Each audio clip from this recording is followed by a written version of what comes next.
ನಾನು ಹೇಳಲು ಹೊರಟಿರೋದು ರೂಪಾಳ ಹಸಿಬಿಸಿ ಕತೆ. ಅವಳೊಬ್ಬಳು ಅಪ್ರತಿಮ ಸುಂದರಿ. ಮೈ ಕೈಯೆಲ್ಲ ಚೆನ್ನಾಗಿ ಬೆಳೆದುಕೊಂಡಿದ್ದು, ಮನೆಯಲ್ಲಿ ಯಾವುದೇ ರೀತಿಯ ಕುಂದುಕೊರತೆ ಇರಲಿಲ್ಲ. ದೇವರು ಒಂದೊಂದೇ ಅಂಗಗಳನ್ನು ಟೈಮ್ ಮಾಡಿ ಮಾಡಿದಂತಿತ್ತು ಅವಳ ಅಂಗಾಂಗಗಳು. ಸೀರೆಯುಟ್ಟುಕೊಂಡರಂತೂ ಒಳ್ಳೆ ರತಿಯಂತೆ ಕಾಣುತ್ತಿದ್ದಳು. ಅವಳು ಕಾಲೇಜಿಗೆ ಹೋಗುವಾಗಲೇ ತುಂಬಾ ಜನರ ಜೊತೆ ಮಾಡಿಸಿಕೊಂಡಿದ್ದರಿಂದ ಅವಳ ತೂತು ಅಲ್ಲೇ ಹರಿದು ಊರ್ಬಾಗ್ಲಾಗಿತ್ತು. ಆದರೂ ನಾನು ಒಳ್ಳೆ ಹುಡುಗಿಯಂತ ಊರಿನ ಜನರೆದುರು ತೋರಿಸಿಕೊಳ್ಳುತ್ತಿದ್ದಳು. ಅವಳ ಡಿಗ್ರಿ ಮುಗಿದ ನಂತರ ಮನೆಯವರೆಲ್ಲ ನಿರ್ಧಾರ ಮಾಡಿ ಅವಳಿಗೆ ಮದುವೆ ಮಾಡಿಸಿದರು.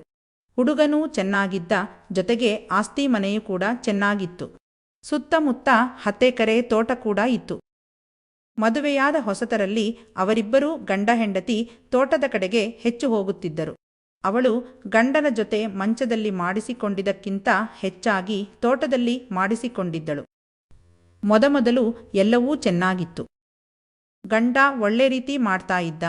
ಆದರೆ ಬರ್ತಾ ಬರ್ತಾ ಅವನಿಗೆ ಅವಳ ಮೇಲೆ ಇಂಟ್ರೆಸ್ಟ್ ಕಡಿಮೆಯಾಗ್ತಾ ಬಂತು. ಅವನು ಕೆಲವೊಮ್ಮೆ ಮಾತ್ರ ರಾತ್ರಿ ಮನೆಗೆ ಬರುತ್ತಿದ್ದ, ಇಲ್ಲಾಂದ್ರೆ ಬರೋದೇ ಇಲ್ಲ.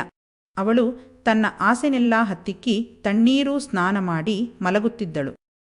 ಅವಳಾದ್ರೂ ತನ್ನ ಆಸೆನ ಎಷ್ಟು ಅಂತ ಕಂಟ್ರೋಲ್ ಮಾಡ್ಕೋತಾಳೆ. ಅಂತ ಸಮಯದಲ್ಲೇ ಪಕ್ಕದ ಮನೆಗೆ ಒಬ್ಬ ಹುಡುಗ ಬಂದ. ಅವನ ಹೆಸರು ನರೇಶ್. ಅವನು ನೋಡೋಕು ಕೂಡ ಕಟ್ಟುಮಸ್ತಾಗಿ ಚೆನ್ನಾಗಿದ್ದ. ಅವನು ದೂರದ ಊರಿನಿಂದ ಕಾಲೇಜ್ ಓದೋಕೆ ಬಂದಿರೋದ್ರಿಂದ ಅವನು ಅಲ್ಲಿ ರೂಮ್ ಮಾಡಬೇಕಾಯ್ತು. ಅವನು ಕೀ ತೆಗೆದು ಮನೆಯೊಳಗೆ ಹೋಗುವಾಗ ರೂಪ ಅವನನ್ನು ನೋಡಿದಳು. ಅವನೂ ಕೂಡ ಇವಳನ್ನೊಮ್ಮೆ ನೋಡಿದನು. ರೂಪಾಳಿಗೆ ಆ ಹುಡುಗನ ಮೇಲೆ ಆಸೆಯಾಯಿತು. ಅವನು ನೋಡೋಕೆ ತುಂಬಾನೇ ಚೆನ್ನಾಗಿದ್ದ. ಈಗವಳು ಅವನನ್ನು ಮಾತಾಡ್ಸೋದಕ್ಕೆ ಅವನ ರೂಮಿಗೆ ಹೋದಳು.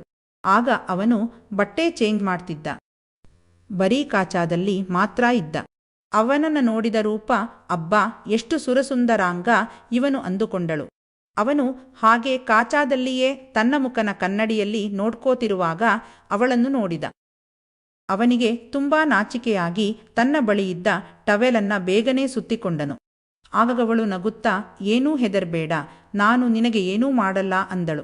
ಅದಕ್ಕವನು, ಹಾಗಲ್ಲ, ನನ್ನನ್ನು ಈ ಥರ ಇದುವರೆಗೆ ನನ್ನನ್ನ ಬಿಟ್ಟು ಯಾರೂ ನೋಡಿಲ್ಲ ಅಂದನು.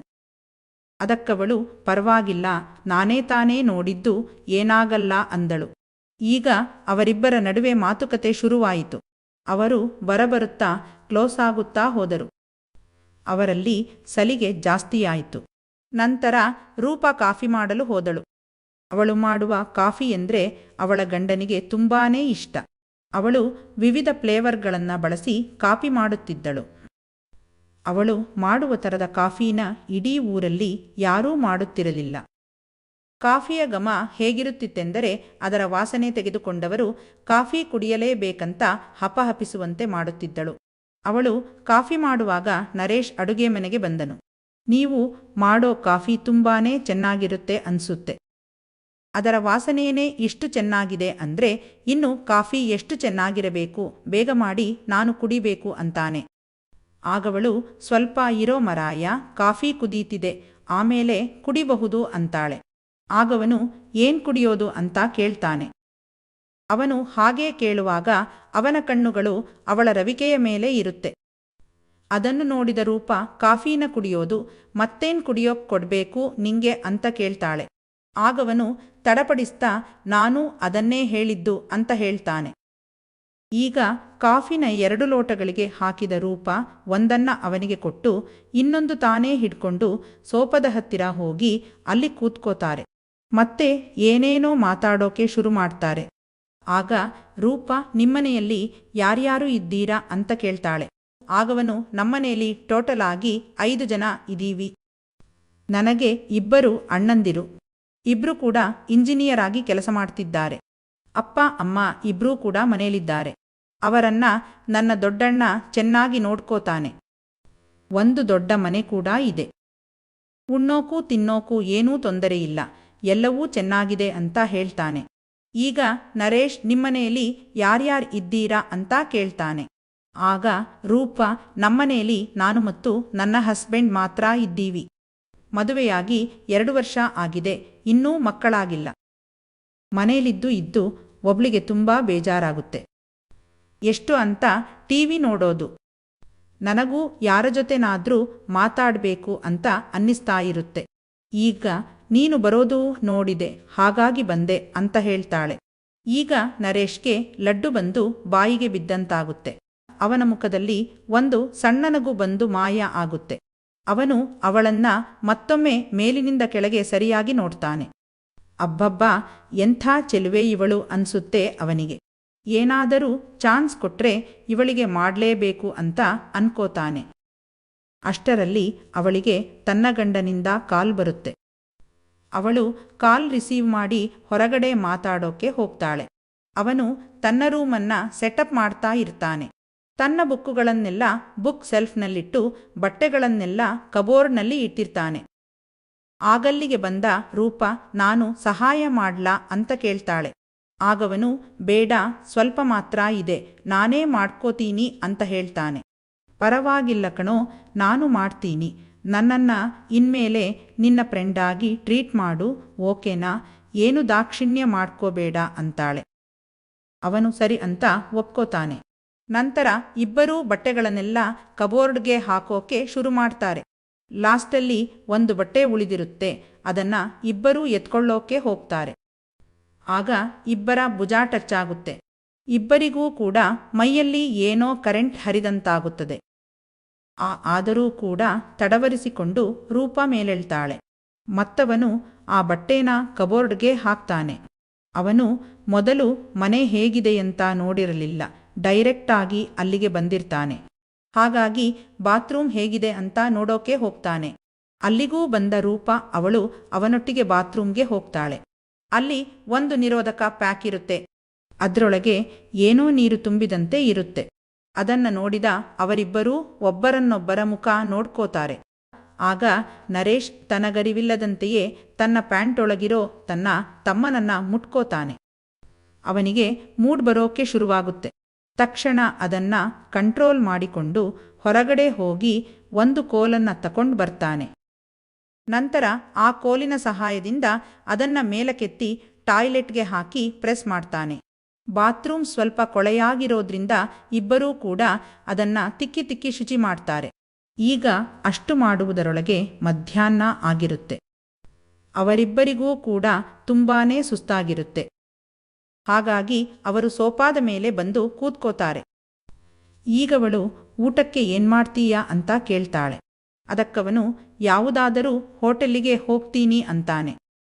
ಹೋಟೆಲ್ಲಿಗೆ ಹೋಗೋದು ಬೇಡ, ಏನೂ ಬೇಡ, ಬಾ ನಮ್ಮನೇಲಿ ಊಟ ಮಾಡೋಣ ಅಂತ ರೂಪ ಹೇಳ್ತಾಳೆ. ಅವನಿಗೆ ಸಂಕೋಚವಾಗಿ ಬೇಡ ಅಂದ್ರು. ಅವಳು ಅವನನ್ನ ಒತ್ತಾಯ ಮಾಡಿ ಕರ್ಕೊಂಡು ಹೋಗ್ತಾಳೆ. ಅವಳು ಬಾಗಿಲು ತೆಗೆದು ಮನೆಯೊಳಗೆ ಹೋಗುವಾಗ ಮನೆಯೆಲ್ಲ ಗಮ್ಮಂತಾಯಿರುತ್ತೆ. ಯಾಕಂದ್ರೆ ಅವಳು ಮನೇನ ತುಂಬಾನೇ ಕ್ಲೀನಾಗಿ ಇಟ್ಕೋತಿದ್ಲು. ಜೊತೆಗೆ ಓಡೋನಿಲ್ ಕೂಡ ನೇತಾಕಿರ್ತಿದ್ಲು. ಮನೆಗೆ ಬರ್ತಿದ್ದಂತೆ ನರೇಶ್ಗೆ ಫ್ರೆಶ್ ಫೀಲ್ ಆಗ್ತಾ ಸ್ವರ್ಗಕ್ಕೆ ಬಂದ ಹಾಗೆ ಇರುತ್ತೆ. ಅಕ್ಕ, ನೀವು ಮನೇನ ತುಂಬಾ ಚೆನ್ನಾಗಿ ಇಟ್ಕೊಂಡಿದ್ದೀರಾ ಅಂತ ಹೊಗಳ್ತಾನೆ. ಅದನ್ನ ಕೇಳಿಸಿಕೊಂಡ ರೂಪಾಗೆ ತುಂಬಾನೇ ಖುಷಿಯಾಗುತ್ತೆ. ಅವಳು ಖುಷಿಯಿಂದ ಇರು, ನಾನೀಗ ಸಾಂಬಾರ್ ಮಾಡ್ತೀನಿ, ಸಾಂಬಾರ್ ಆದ್ಮೇಲೆ ಊಟ ಮಾಡೋಣ ಅಂತಾಳೆ. ಅದಕ್ಕೆ ಒಪ್ಕೊಂಡ ನರೇಶ್, ಅಕ್ಕ ಬಾತ್ರೂಮ್ ಎಲ್ಲಿದೆ, ನಾನು ಟಾಯ್ಲೆಟ್ಗೆ ಹೋಗ್ಬೇಕು ಅಂತಾನೆ. ಅಲ್ಲೇ ಎಡಗಡೆ ಹೋಗು ಸಿಗುತ್ತೆ ಅಂತ ಅಡುಗೆ ಮನೆಯಿಂದಲೇ ಕೂಗ್ತಾ ಹೇಳ್ತಾಳೆ ರೂಪ. ಅವನು ನೀರು ಬಿಡೋಕೆ ಬಾತ್ರೂಮ್ಗೆ ಹೋಗ್ತಾನೆ. ಬಾತ್ರೂಮ್ ಕೂಡ ತುಂಬಾನೇ ಕ್ಲೀನಾಗಿರುತ್ತೆ. ಘಮಘಮ ಅಂತ ಸ್ಮೆಲ್ ಕೂಡ ಬರ್ತಾ ಇರುತ್ತೆ. ಅಲ್ಲೇ ಕಣ್ಣಾಡಿಸಿದಾಗ ಅವನಿಗೆ ರೂಪಾಳ ಕಾಚ ಮತ್ತು ಬೇರೆ ಬಟ್ಟೆ ನೋಡೋಕೆ ಸಿಗುತ್ತೆ. ಅದನ್ನು ನೋಡಿದ ಅವನಿಗೆ ಇನ್ನೂ ತಡ್ಕೊಳಕ್ಕೆ ಆಗ್ತಿರಲ್ಲ. ಈಗವನು ಮೆಲ್ಲಕ್ಕೆ ಬಾತ್ರೂಮಿನ ಬಾಗಿಲನ್ನು ಹಾಕಿ ಕಾಚ ಮತ್ತು ಬ್ರಾವನ್ನು ಕೈಗೆ ತಗೋತಾನೆ ಮತ್ತು ಅದರ ಸ್ಮೆಲ್ ಹೇಗಿದೆಯಂತ ನೋಡ್ತಾನೆ.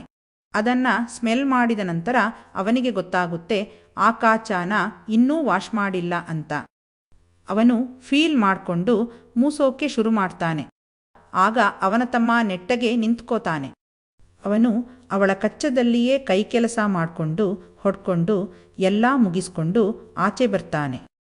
ಕಾಚ ಮತ್ತು ಬ್ರಾವನ್ನ ಅವಳು ಎಲ್ಲಿಟ್ಟಿದ್ಲೋ ಅಲ್ಲೇ ಇಟ್ಟಿರ್ತಾನೆ. ಯಾಕಂದ್ರೆ ಡೌಟ್ ಬರಬಾರದಲ್ವಾ, ಅದಕ್ಕಾಗಿ.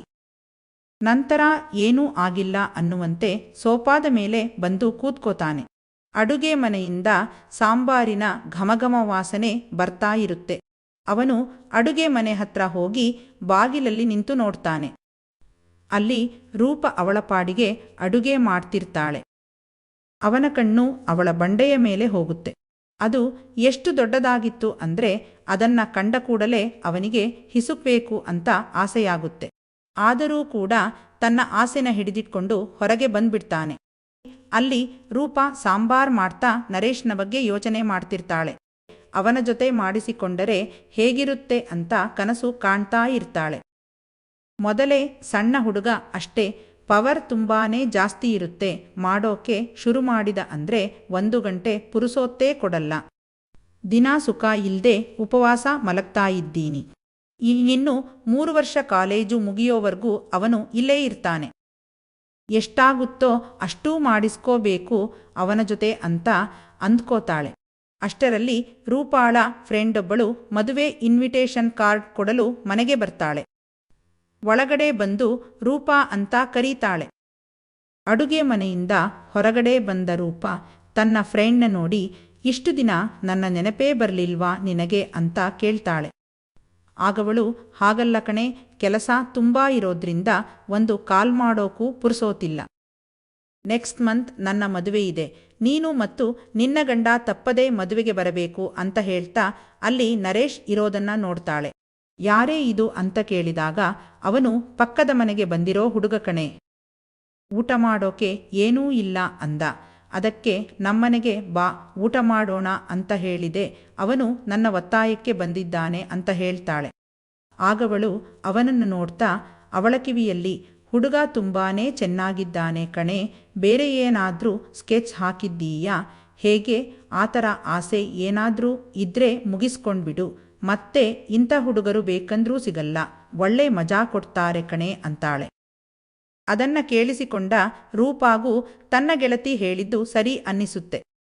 ಅವಳು ಮನದೊಳಗೆ ಖುಷಿ ಪಡೋಕೆ ಶುರು ಮಾಡ್ತಾಳೆ. ಊಟ ಮಾಡಿ ಹೋಗು ಅಂತ ಹೇಳಿದ್ರೂ ಅವಳು ಊಟ ಮಾಡದೆ ಬರೀ ಜ್ಯೂಸ್ ಮಾತ್ರ ಕುಡಿದು ಹೊರಡ್ತಾಳೆ. ಹೋಗೋವಾಗ ನೀವಿಬ್ರು ಚೆನ್ನಾಗಿ ಊಟ ಮಾಡಿ ಅಂತ ಕಣ್ಣು ಮಿಟುಕಿಸಿ ಕಾರಲ್ಲಿ ಹೋಗ್ತಾಳೆ. ಇತ್ತ ರೂಪ ನಗುಮುಖದೊಂದಿಗೆ ಮನೆಯೊಳಗೆ ಬರ್ತಾಳೆ. ನಂತರ ಮನಸ್ಸಲ್ಲೇ ಮಂಡಿಗೆ ತಿನ್ನುತ್ತಾ 2 ಬಟ್ಟಲಿಗೆ ಊಟ ಬಡಿಸ್ತಾಳೆ. ನಂತರ ಹಾಲಲ್ಲಿ ಬಟ್ಟಲಿಟ್ಟು ಇಬ್ಬರೂ ಒಟ್ಟಿಗೆ ಕೂತು ಮಾತಾಡ್ತಾ ಊಟ ಮಾಡೋಕೆ ಶುರು ಮಾಡ್ತಾರೆ. ಅಷ್ಟರಲ್ಲಿ ರೂಪಾ ಎದ್ದು ಹಿಂದಿನ ದಿನ ಮಾಡಿದ ಕಬಾಬ್ ತರೋಕೆ ಹೋಗ್ತಾಳೆ. ಆಗವನು ಅವಳ ತಳುಕು ಬಳುಕಿಗೆ ಇನ್ನೂ ಮಾರು ಹೋಗ್ತಾನೆ. ಅವಳು ಕಬಾಬ್ ತಂದು ಹಾಕ್ತಾಳೆ ಮತ್ತು ಮುಂದಿನ ಮಾತುಕತೆ ನಡೆಯುತ್ತೆ. ಇಬ್ಬರಿಗೂ ಆಸೆ ಇದ್ರೂ ಆ ವಿಚಾರದ ಬಗ್ಗೆ ಮಾತಾಡಲ್ಲ. ಊಟ ಮುಗಿದ ಮೇಲೆ ಇಬ್ಬರೂ ಸೋಫಾದ ಮೇಲೆ ಕೂತ್ಕೋತಾರೆ. ನರೇಶ್ಗೆ ಅವಳ ಬಗ್ಗೆ ಏನೇನೋ ಯೋಚನೆ ಮಾಡ್ತಾ ದೇಹ ಹೀಟಾಗಿ ಬೆವರೋಕೆ ಶುರು ಮಾಡ್ತಾನೆ. ಅದನ್ನ ನೋಡಿದ ರೂಪ ಒಂದು ಟವೆಲ್ ತಂದು ತಾನಾಗೇ ಅವನ ಮುಖ ಒರೆಸೋಕೆ ಶುರು ಮಾಡ್ತಾಳೆ. ಆಗ ಅವರಿಬ್ಬರು ಒಬ್ಬರನ್ನೊಬ್ಬರ ಕಣ್ಣುಗಳನ್ನ ನೋಡ್ಕೋತಾರೆ. ಅವನ ಕೈಗಳು ಅವಳ ಮೇಲೆ ಹರಿದಾಡೋಕೆ ಶುರುವಾಗುತ್ತೆ. ಅಲ್ಲಿಗೆ ಅವರಿಬ್ಬರಿಗೂ ತಮ್ಮ ಮೇಲಿನ ಕಂಟ್ರೋಲ್ ತಪ್ಪಿ ಹೋಗುತ್ತೆ. ತಕ್ಷಣವೇ ಟಿವಿ ಆನ್ ಮಾಡಿದ ರೂಪ ಸೌಂಡನ್ನು ತುಂಬಾ ಜಾಸ್ತಿ ಮಾಡ್ತಾಳೆ. ಇಬ್ಬರೂ ಒಬ್ಬರನ್ನೊಬ್ಬರು ಸೇರಿದರು. ಅವರಿಬ್ಬರಿಗೂ ಹೊರಗಿನ ಪ್ರಪಂಚದ ಅರಿವೇ ಇರಲಿಲ್ಲ. ಮಧ್ಯಾಹ್ನದ ಸುಡುಬಿಸಿಲಿನಲ್ಲೂ ಮನೆಯೊಳಗೆ ಕತ್ತಲಾಗಿತ್ತು. ಆ ಕತ್ತಲಲ್ಲಿ ಅವರಿಬ್ಬರು ಸುಖದ ಊಟ ಸವಿಯುತ್ತಿದ್ದರು. ಸೌಂಡ್ ಜಾಸ್ತಿ ಇದ್ದಿದ್ರಿಂದ ಅವರಿಬ್ಬರ ಧ್ವನಿ ಹೊರಗೆ ಬರುತ್ತಿರಲಿಲ್ಲ. ಸುಮಾರು 1 ಗಂಟೆ ನಂತರ ಅವರಿಬ್ಬರ ಆಟ ಮುಗಿದು ಇಬ್ಬರೂ ಸೋಫಾದ ಮೇಲೆ ಕೂತ್ಕೋತಾರೆ. ಇಬ್ಬರೂ ಕೂಡ ತುಂಬ ಬೆವರ್ತಿರ್ತಾರೆ. ರೂಪ ತುಂಬಾನೇ ಸಂತೋಷದಲ್ಲಿದ್ದಳು ಮತ್ತು ಸುಸ್ತಾಗಿರೋದ್ರಿಂದ ಫ್ರಿಡ್ಜ್ನಲ್ಲಿರೋ ಜ್ಯೂಸ್ ತಂದುಕೊಟ್ಟಳು.